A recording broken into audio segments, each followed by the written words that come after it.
Kung makikita po natin dito sa satellite imagery po natin, may mga umuusbong po tayong mga kaulapan. Ito po ay yung mga localized thunderstorm. Kaya asahan natin makakaranas ng maulap na papawirin na may mga kalat-kalat na pag-ulan dito sa may Bangsamoro, Zamboanga Peninsula, Soc-Sargent, Northern Mindanao, pati na rin dito sa may Palawan.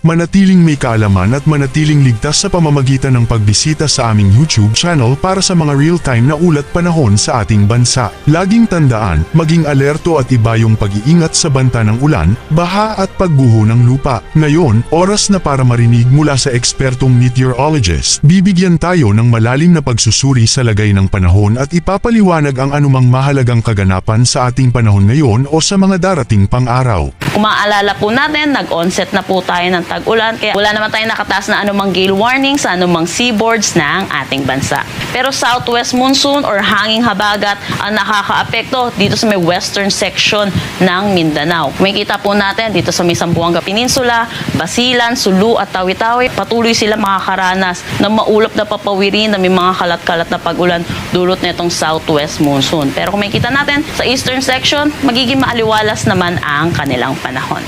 Para naman dito sa may Visayas, asahan natin magiging maaliwalas ang kanilang panahon. Kung makikita po natin dito sa Palawan, makakaranas sila ng bahagya hanggang sa maulap na papawirin. Asahan din natin magiging malaki ang tsansa ng mga localized thunderstorm or mga pag-ulan lalo na sa hapon at sa gabi dito sa may Palawan, pati na rin dito sa may Calayan Islands. Magiging maaliwalas ang panahon dito sa may Luzon. Asahan natin magiging mainit at maalinsangan lalo na sa tanghali hanggang hapon na may mga tsansa ng localized thunderstorm. Asahan natin mapapadalas na itong mga pag-ulan lalo na sa hapon at sa gabi dito sa may Metro Manila at nalalabing bahagi ng ating bansa. Ngayon malalaman naman natin ang lagay ng panahon sa mga susunod o darating pang araw. Bago mo ipagpatuloy, huwag kalimutang mag-subscribe at pindutin ang notification bell para lagi kang updated sa ulat panahon sa ating bansa. Huwag mo rin kalimutang ibahagi ang video na ito para makatulong o malaman ng iba pang kababayan natin ang lagay ng panahon sa ating bansa. Dako naman tayo sa magiging panahon natin sa susunod 3 araw. Ito yung long weekend natin na paparating. Dito sa Visayas, asahan natin magiging maliwalas ang panahon.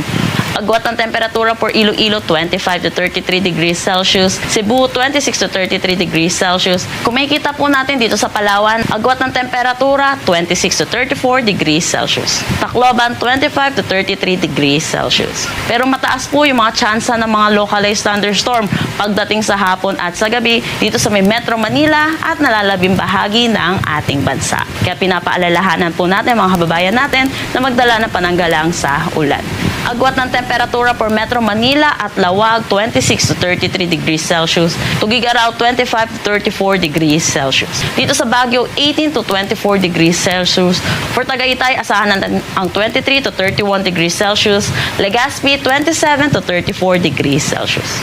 Pagdating naman sa Mindanao, kung makikita natin patuloy na maapektuhan ng southwest monsoon ang Zamboanga City, kaya asahan natin magiging maulap pa rin ang kanilang papawirin na may mga kalat-kalat na pag-ulan. Pero kung makikita natin, improving naman ang kanilang weather by Sunday at Monday, makakaranas sila ng maaliwalas na panahon. Gayon din dito sa Metro Davao, Cagayan de Oro, throughout the 3 days, magiging maaliwalas ang kanilang panahon.